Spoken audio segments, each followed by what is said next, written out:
perbedaan latar belakang ekonomi, si Agus kuliahnya di Jakarta, si Budi kuliahnya di Australia. Ya, ini fiksi ya, cerita fiksi.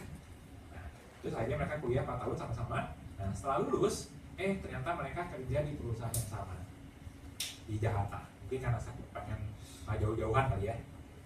Nah, 10 tahun kemudian, ya, berarti ketika mereka udah umur 35 mungkin ya, si Agus sudah jadi kepala bagian di perusahaan itu. Si Budi, karena dia pegang titel sarjana Australia, dia sudah jadi general manager di perusahaan itu. Berarti dari gaji gini mana?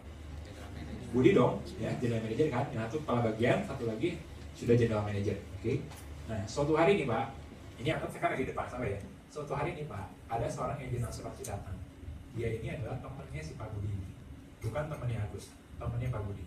Dia datang ke perusahaan itu, ke kantornya, yang dia temuin kan Pak Budi pasti ya. Nah, dia menawarkan satu program tabungan yang luar biasa bagus Pak.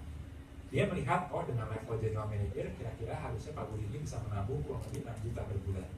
Dengan nabung 6 juta per bulan, dia bisa punya pensiun sekian miliar, bisa nyiapkan warisan sekian miliar, proteksi kesehatan lengkap dan sebagainya. Oke, karena masih umur 35 ya si Pak Budi. Nah, tapi si Pak Budi ini sombong sekali Pak. Omongan si temennya ini tidak didengarkan.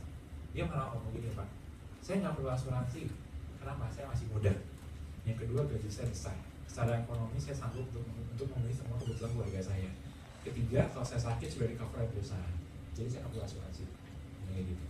Ya sudah, kan agen tidak boleh memaksa, betul ya. Akhirnya si agen asuransi ini tangannya sendiri, padahal dia keluar dari kantornya Pak Budi. Tapi sebelum keluar, dia ngomong gini, Bud, ini dong sama satu orang di kantor ini mungkin yang bisa gue jelasin program tabungan ini.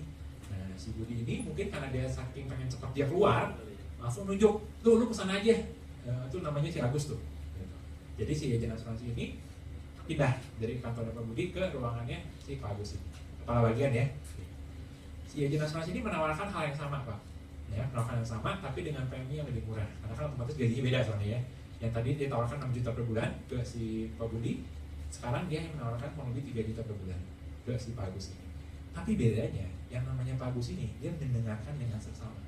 Semuanya didengarkan dan dia akhirnya mengerti bagusnya program tabungan ini apa, bagusnya apa untuk pensiun dia, bagusnya apa untuk persiapan warisan keluarganya, bagusnya apa untuk perlindungan kesehatan dia dari sekarang sampai masa tuanya.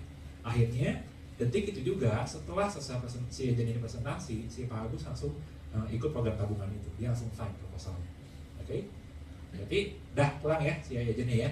Pak Budi tidak closing, si Pak Agus closing. Oke, sebulan kemudian ada keputusan dari kantor pusat perusahaan ini. Gitu ya. Dia mau melebarkan sayap ke Maluku. Akhirnya si Pak Budi sebagai general manager dan si Pak Agus ini sebagai kepala divisi, dia diutus ke Maluku untuk buka cabang baru di sana. Ternyata di luar dugaan terjadi kecelakaan pesawat. Dua-duanya meninggal di tempat karena kecelakaan pesawat. Nah, saya mau tanya nih sama Bapak Ibu. Ini anggap teman-teman calon klien ya. Saya mau tanya sama Bapak Ibu. Kalau sebelum terjadi kecelakaan pesawat itu, siapa yang lebih oke secara ekonomi? Keluarga Pak Budi atau keluarga Pak Agus? Budi. Pak Budi pasti ya. Bapak Ibu tahu nggak? Itu sebelum terjadi kecelakaan pesawat. Tapi setelah terjadi kecelakaan pesawat, terbalik, semuanya berubah 180 derajat. Apa yang terjadi dengan keluarga Pak Budi setelah kecelakaan pesawat? Istrinya jual mobil. Karena kan gaji tidak masuk ke istrinya, benar nggak? Stop kan? Terus meninggal. Jual mobil, jual perhiasan. Bahkan berapa tahun kemudian akhirnya rumahnya digadaikan. Untuk apa? Untuk biaya hidup anak dan biaya sekolahnya. Itu yang terjadi dengan keluarga Pak Budi. Tapi apa yang terjadi dengan keluarga Pak Agus? Padahal sama-sama udah nggak ada Pak Agusnya, betul ya? Tapi ketika Pak Agusnya sudah meninggalkan kecelakaan pesawat, cair uang pertanggungan 2 miliar rupiah dari Prudential. 1,5 miliarnya dia simpan di deposito bank dengan bunga 10% per tahun, berarti 12,5 juta per bulan. Untuk apa? Untuk biaya hidup keluarganya. Sisa 500 jutanya dia pakai untuk buka usaha. Nah, jadi yang lebih oke yang mana? Setelah kejadian kecelakaan pesawat. Bagus kan? Pak, Bu, Bapak sama juga punya anak. Ya. Nah, kalau saya pakai di depan ada suami istri ya, saya akan tembak istrinya langsung. Bu, saya mau tanya coba. Kalau ibu mau punya suami yang seperti Pak Agus atau Pak Budi? Kalau saya depan suami istri, saya akan tembak istrinya dulu. Bu, saya mau tanya. Kalau ibu ini di posisi sebagai seorang istri, ibu pengen punya seorang suami seperti Pak Agus atau Pak Budi?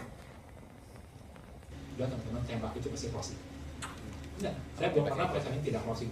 Kenapa? Karena udah jual konsep, bener nggak? Tinggal nanti disesuaikan kemampuannya dapatnya berapa. Kita bikin ilustrasi dan sebagainya. Oke, jadi cara ini storytelling itu hanya intronya.